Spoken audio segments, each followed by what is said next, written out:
Today's unscripted guest is a guest we have long looked forward to. My Uncle Aaron sits down with Kortokrax from the Ohio State University softball team. Cami is so much more than one of the most recognizable softball players in the country. You'll hear that in today's interview. For a quick look, Cami signed her National Letter of Intent in November of 2020 and is majoring in communication. Here are just a few of her honors and awards since joining the Buckeyes. First Team All Big Ten, Big Ten All Defensive Team, Big Ten All Freshman Team, Big Ten Freshman of the Week, and OSU Scholar Athlete. Our friend Cami is so much more than her awards. We cannot wait for you to hear her story. And now, from the studios, here's my Uncle Aaron with today's guest and our dear friend, Cami Kortokrax.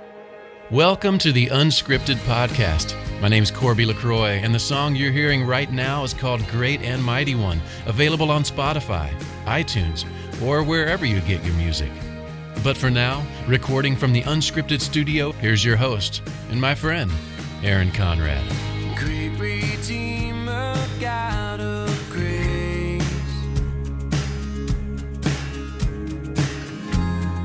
come receive our songs of praise. All right, everybody, welcome back to Unscripted from my studios in Hilliard, Ohio. My guest today, will you introduce yourself and we'll go from there? I'm Cami Kortokrax. I play shortstop at Ohio State for the past 2 years. I'm a junior from Westville, Ohio, only about 25 minutes away. Born and raised in Ohio, and I get to represent my school, so I love it. My state. Yeah, you do. Let's get this out of the way because I'm wearing my Ohio State hat. I'm a North Carolina fan.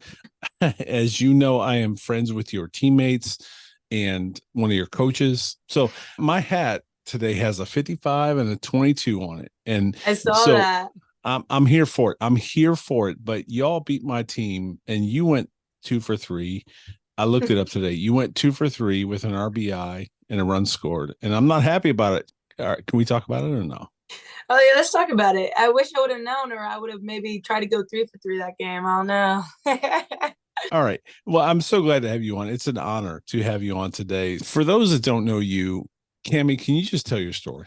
Yeah, so I was born into the most amazing family ever, starting there. I love my parents so much more than anything, and I have an older brother who we've competed our entire lives together. We're only a year apart, a year and a week exactly. So he played basketball, I played basketball, he played baseball, I played softball. We were just always competing. I have a huge, competitive, loving, big family.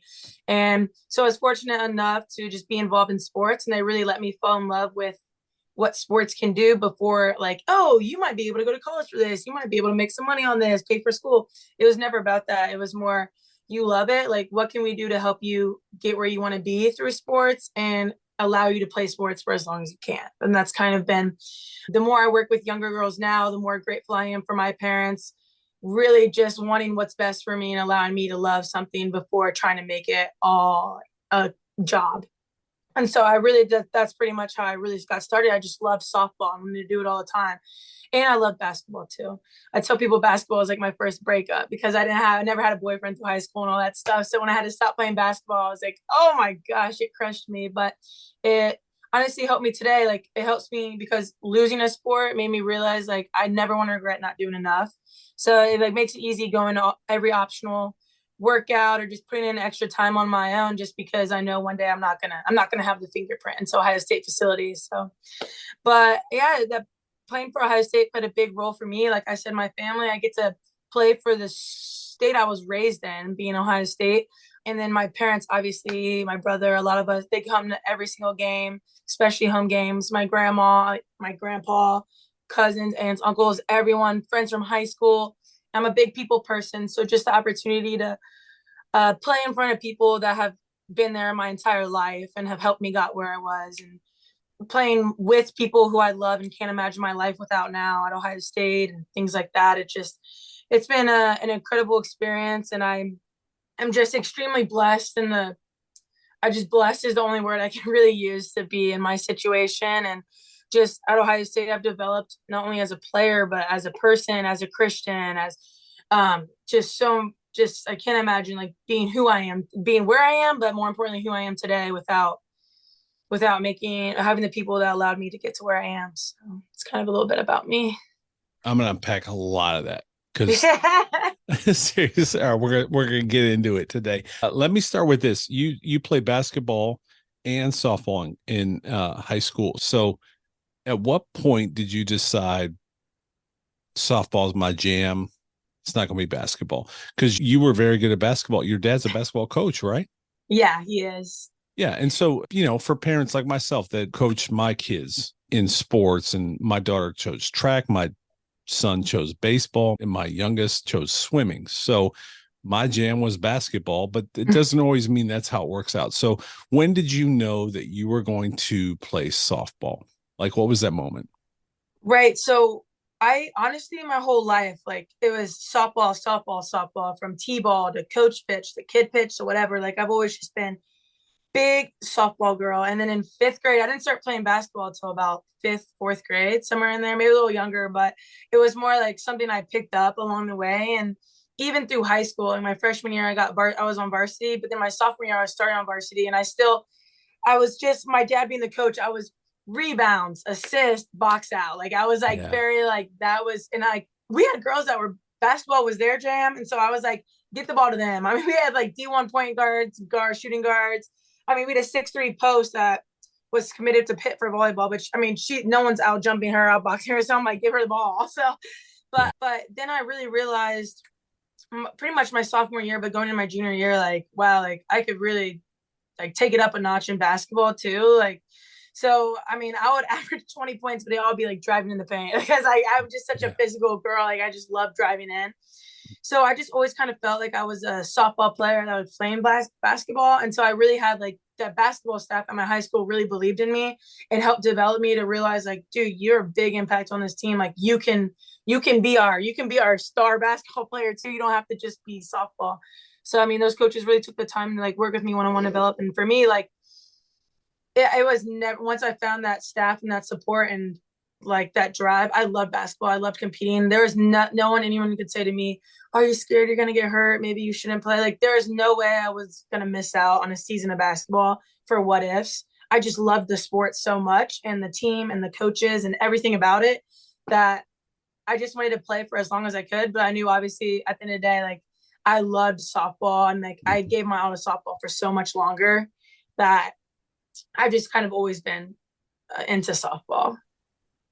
So for those listening and athletes and parents and all those people, like what was your path to Ohio State in terms of softball? Because you're one of the most recognizable, certainly Ohio State players, but also I think Division I players at this point in softball. So what was your path to Ohio State? Because I think parents can really get this wrong. And I really mean that, Cammie. What was your path? Right. So like I said, I was fortunate my parents were able to let me just love it. And my parents would do anything for me. But at the end of the day, they were never the ones bringing me like, hey, you want to go hit? Hey, you should go do this. It all came from me. And they would never tell me no. I'm like, Dad, can I go hit? Dad, I think the coaches think I should work with a hitting coach. These college coaches. Is there any way you can help me with that? Yeah, we found hitting coaches, workout training, whatever it was.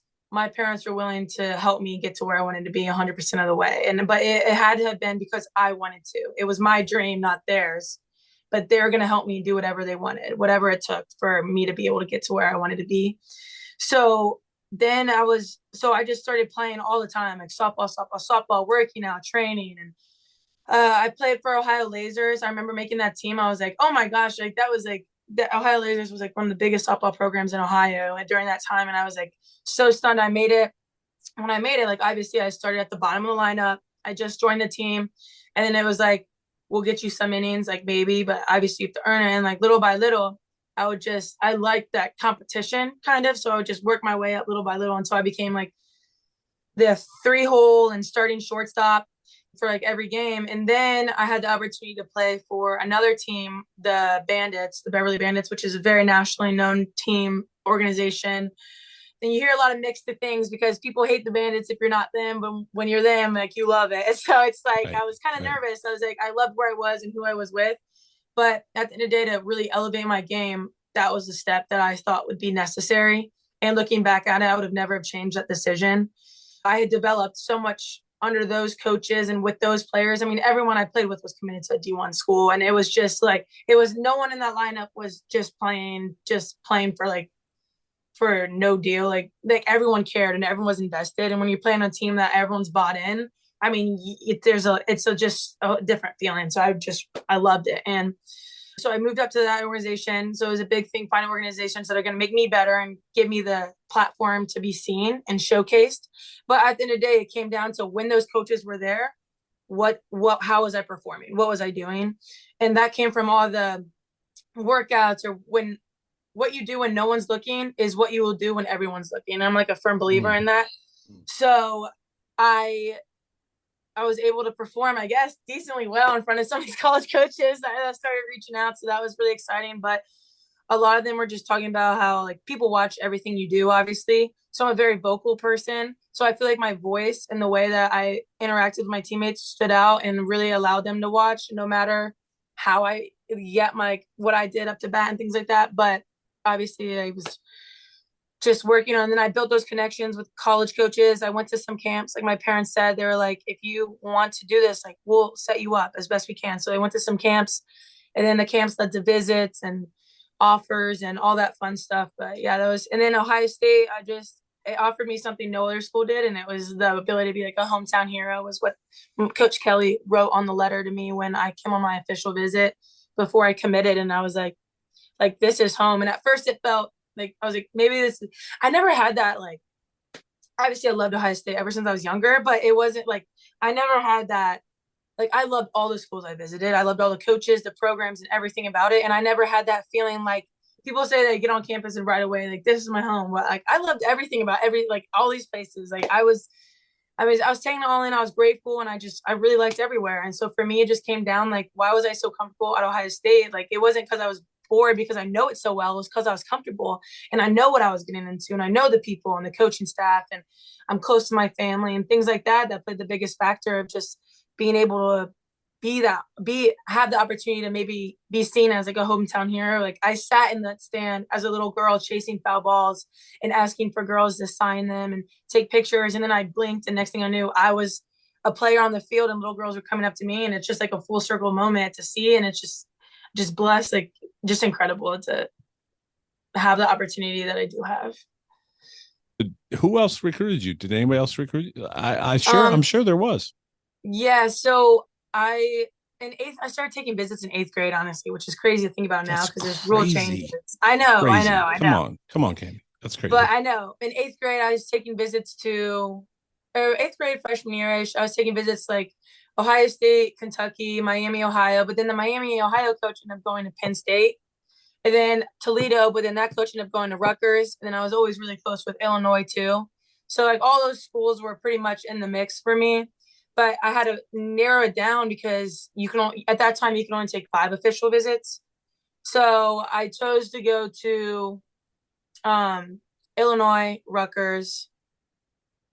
I'm trying to forget. I'm just all into Ohio State.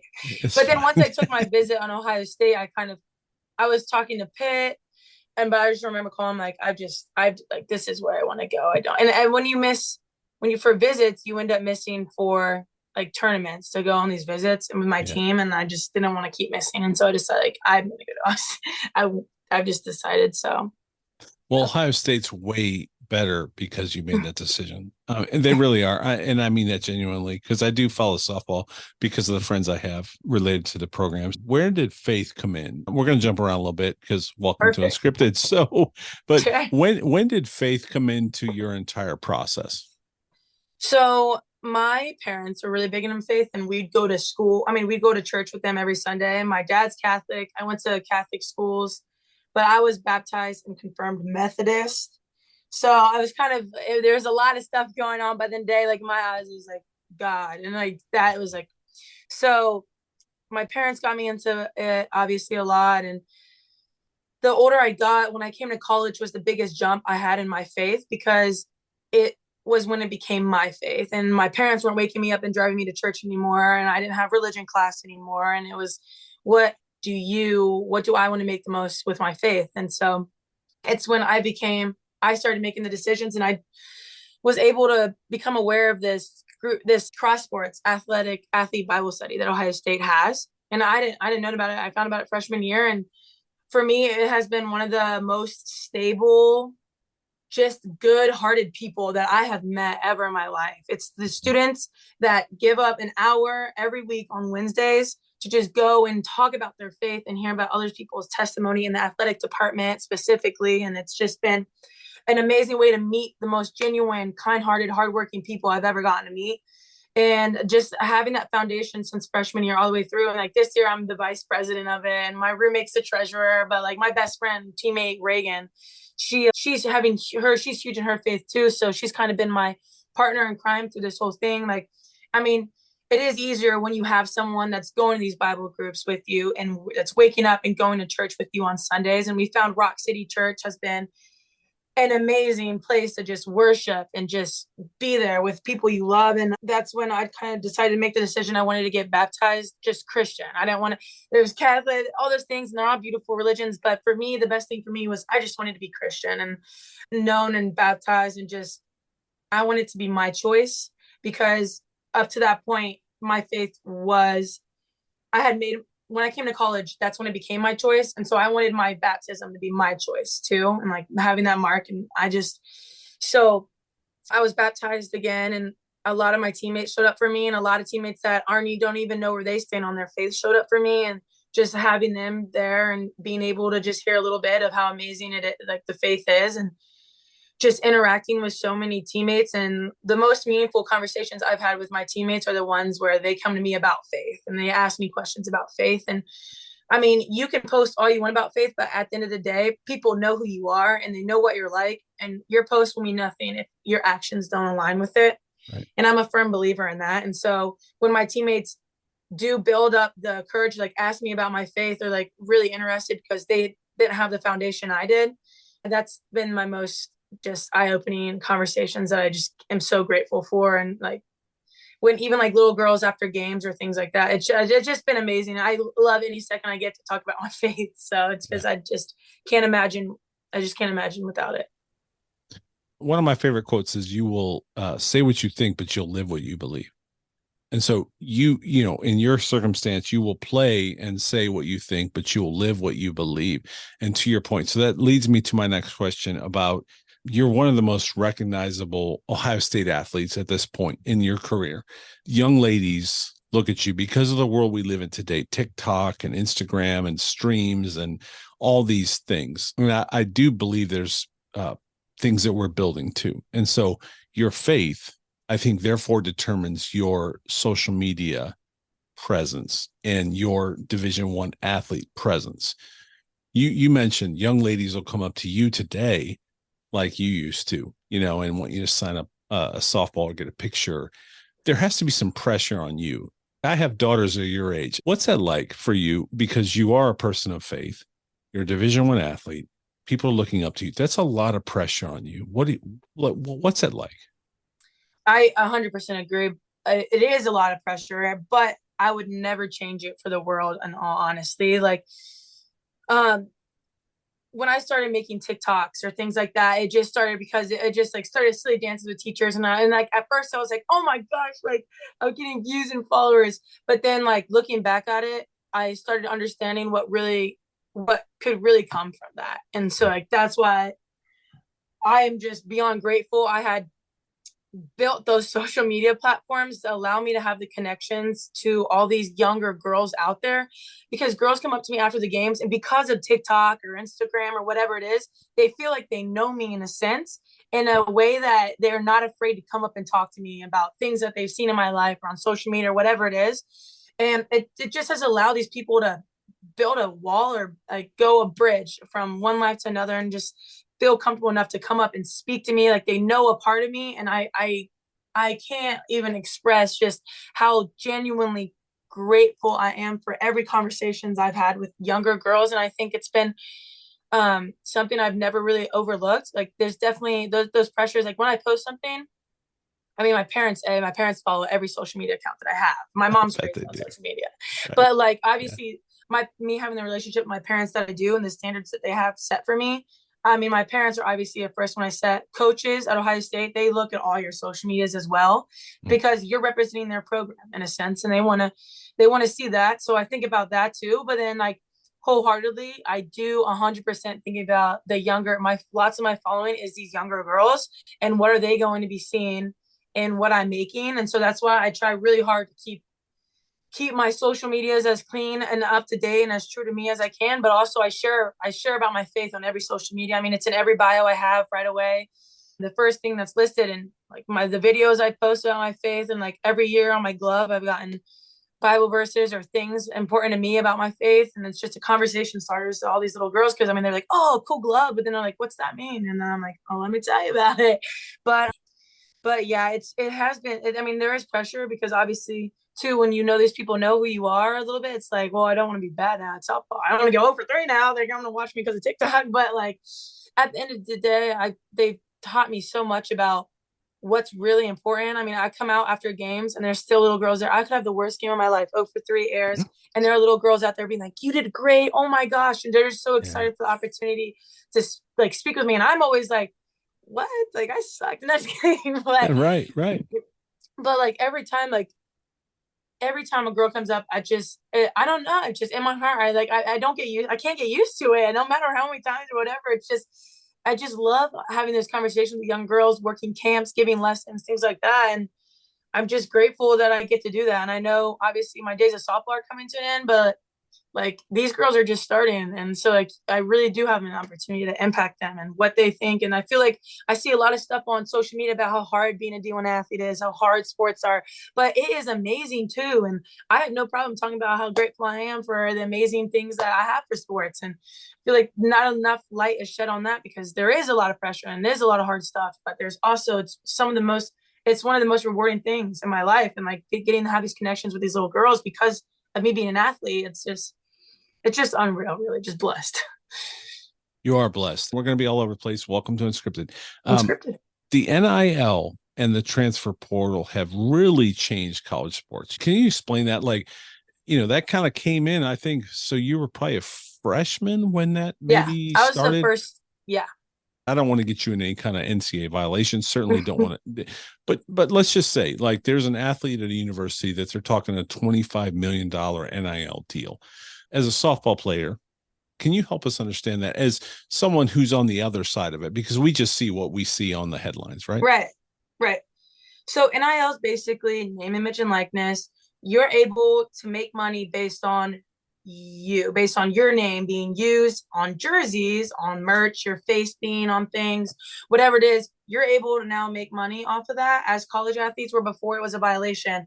And basically the big umbrella of it is as an athlete, you have to do something in order to receive something. Right. Like that's the big umbrella. Someone can't just be like, oh, you're an Ohio State softball player. Let me just give you $1,000. Like you have to do something in order to receive something. It's got to be like a deal like that. Right. And so, yeah, that's basically NIL kind of in a nutshell. So let me ask you this, Cammie. And again, I don't want to get us into any kind of violations, but have you received NIL? Has someone reached out to you? And if they have, let's give them the link, because I understand the sponsorship thing. Like this is literally what it's a sponsorship, but it's not on a banner on the softball field wall. It's a sponsorship of a player playing shortstop for Ohio State. Right. So that being said, have you received, like, has someone reached out to you and is there someone we need to recognize?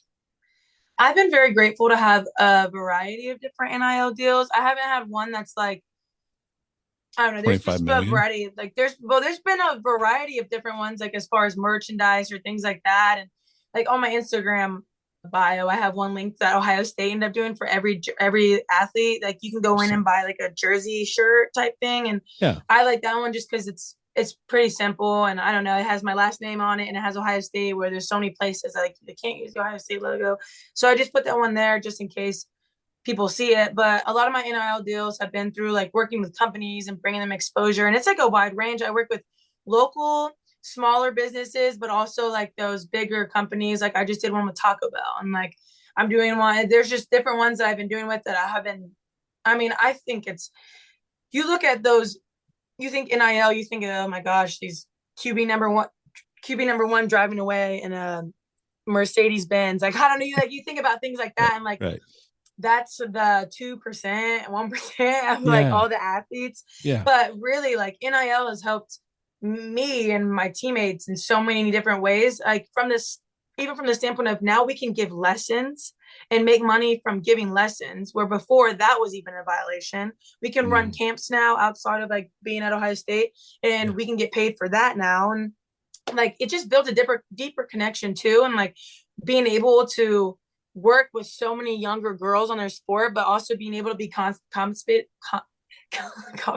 for it has been, because we don't have the hours to go get jobs and work on schedules. And like a lot of places won't hire you for the pay that you need. And I mean, as athletes, the full rides are very rare. So you still have bills to pay unless you're basketball or football, like, or some, I don't know, but it's just, you still have bills to pay no matter what. And so NIL has helped me and so many people, other athletes I know firsthand, just have some money in their pocket to be able to do what they want to do by also using their sport and using their name. And like the social media platforms has been one of the biggest things for me too with NIL. Okay, so before I get into my little rant, what are all the links for you? Like, let's get those links out right now. What are your links where people can follow you and just love on you? What are those links?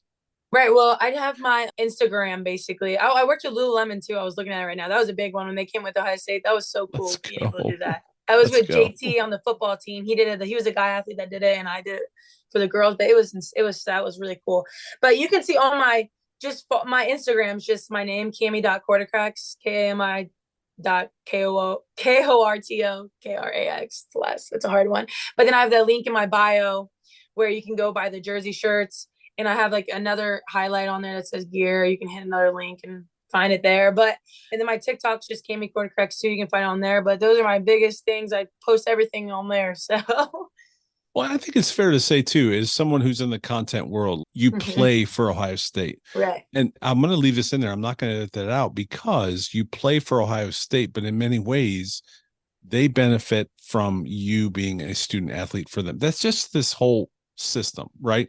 And so this is a way, NIL is a way that we can reward the athletes for their thing. I'm going to tell you a really quick story. Chris Webber, who you may not know, and this is that team up north. I'm so sorry to use this as an example, but there's a documentary out about Chris Webber and when the Fab Five came into college basketball many years ago. Your dad will remember this, by the way. Chris Webber talks about the fact that he walked by the gift shop and his jersey was hanging in the gift shop. And he wanted a hamburger and he couldn't afford a hamburger because he didn't have any money. But the university was making money off of his jersey in the gift shop. I'll never forget that.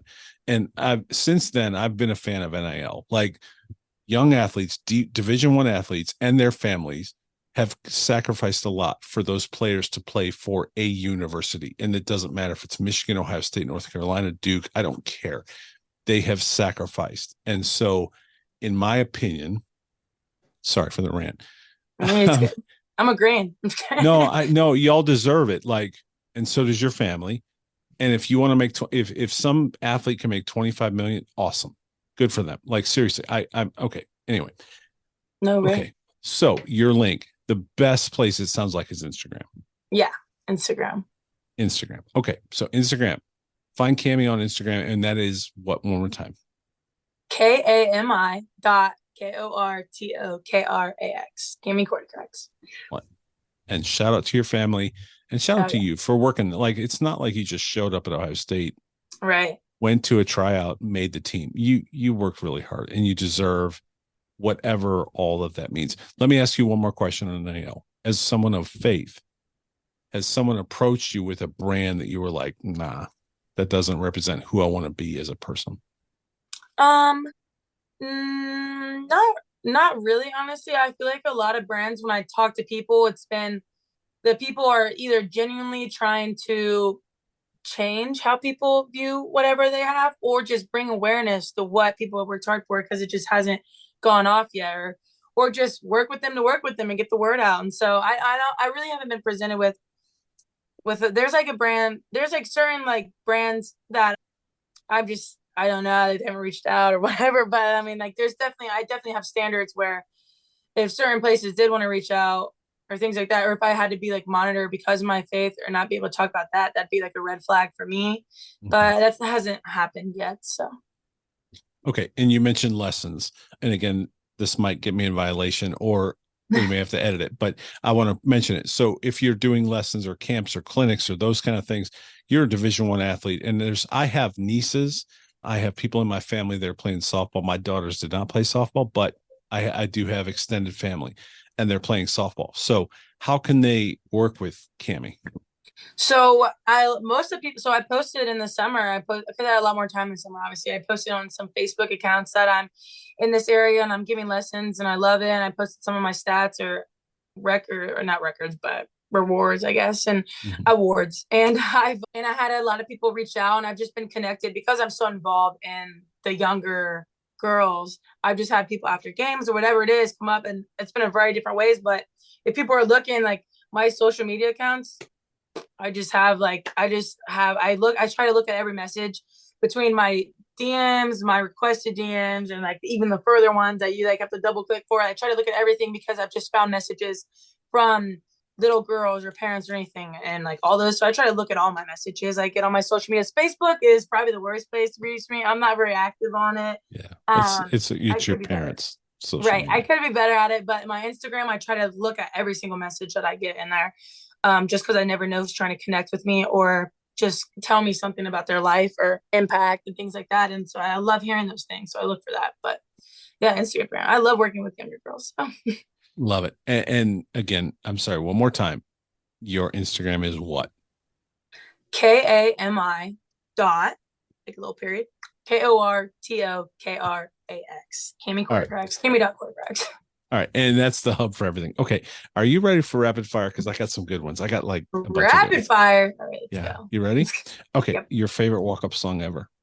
Oh, okay, it's so hard. I'm big into music, but if I had to go with one right now, I would say Put On. It's like I put on for my city, on for my city. And I like it because like I love it playing at Buckeye Field. It's like, this is my city. So I walk up, I feel so swaggy. I'm like, let's go. I think I'm gonna keep that one, honestly. I had it last year. I think I'm gonna keep it this year. But we get 3. They give us 3, so I get a little bit of variety in there. Really? All right. What are the other 2? So I'm not 100% sure yet on the other 2, but last year's, I can't remember. One of my other favorite ones was Unlock the Swag or Unlock My Swag. I like that one a lot too by Ray Schumer. Unlock the Swag. Like I like songs where I'm walking up there. I'm like, yeah, let's go. Let's see like Ray. Those are my kind of songs. So what's the other one? There's 3. What's the third one? Oh, well, there's a song called Down in the DM, and I thought that one was so funny. So I just did that one like kind of because I thought it was funny. So, but that one was pretty stupid. I did that one my freshman year. And then, it was So Fresh and So Clean. I did that one last year. So fresh and so clean. So I don't know what my other 2 are going to be this year. We haven't had to decide yet. Okay. Tickets to any concert. I'm a country concert type of gal. I'm going to say Hardy. I don't know if you heard him, but he's just a big USA loving yeehaw. And I got to see him more. Well, I saw Morgan Wallen and that was great, but Hardy really, I love Hardy. I like his whole persona and everything, like brought out the American flag. I was all in for that. So I was like, I loved it. So I would love to see Hardy perform again for sure. Tickets to anywhere in the world. Where are you going to go? I want to go to Greece so bad, or Italy. And someone said Greece is so overpopulated and whatever, but I love Italy. I want to go so bad. Do you want to play in Italy? Because a few of your teammates have. That's true. I would love the opportunity to get to play over in Italy because it's Italy. I want to go so bad. My grandma, my mom's mom, big Italian family. She's last name was Benedetto, and I wish I was more Italian, but I try to play on my Italian roots, even though I'm not really fully Italian. But I want to go to Italy so bad. So yeah. Well, coaches and former teammates have done that, and they loved it. So, all right, let's talk about Taylor Swift and Travis Kelce. What do you got? I do not like Taylor Swift. I'm really might get hated on for that, but her old music was so good when she was like country. And I'm not even like all full on country girl. Like I love rap. I like all those things too. But she had such good songs. And then she was like singing Shake It Off, like Crawling Through Girls. I'm like, what are you doing? This isn't you, Taylor. I'm just kidding. So I had to nix her. I just not a fan of her. Travis Kelce, yeah, he was who he was before, 100%. People try to say she did. No, she didn't. It was just they have very different followings. So obviously I think little girls are going to see Taylor Swift's man and want to follow. So he did get a lot of following, but he definitely had a lot of following before that. So it wasn't like one made the other. And Taylor Swift's super successful too. So good for her. Just really not my cup of tea. Did you see my background? Just saying. Okay. So you love Taylor Swift? I have daughters. So all right. Did you see the Eras Tour movie? Apparently not. I told you no, but apparently not. But okay. Like girls come up and they have those beaded bracelets from her things, and I'm like, those are cute, and like I just like good for you. And they're like, we're bringing you one tomorrow, and I'm like, as long as it doesn't say Swifty on it, I'll wear it. I'm just kidding.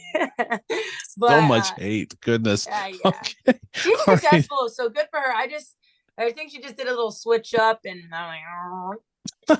Hey, let's move on. Yeah. Right. Next one. I did not see your background. Now it's all I see. I'm just staring at it back there. Cammy, seriously. Dead. All right, one. I'm gonna have to edit. One movie for the road trip. What are you taking with you? What's your favorite movie?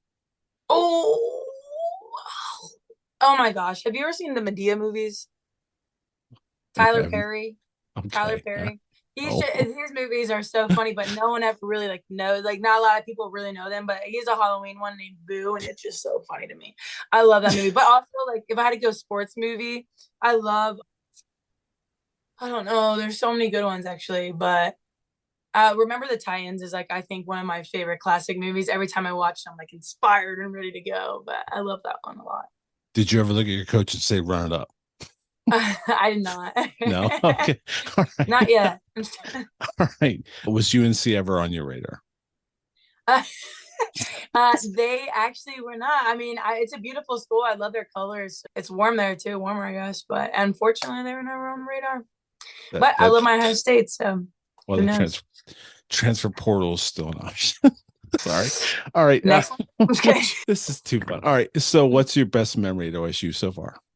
My best memory right now so far at Ohio State, someone actually asked me this the other day, and at first I want to be like, win a series against the team up north in the first time in 33 years. But then I really had to think about it, and I was like, honestly, my favorite memory Ohio State has given me was being able to have my grandma. I like wheeled her out onto the field during our charity classic.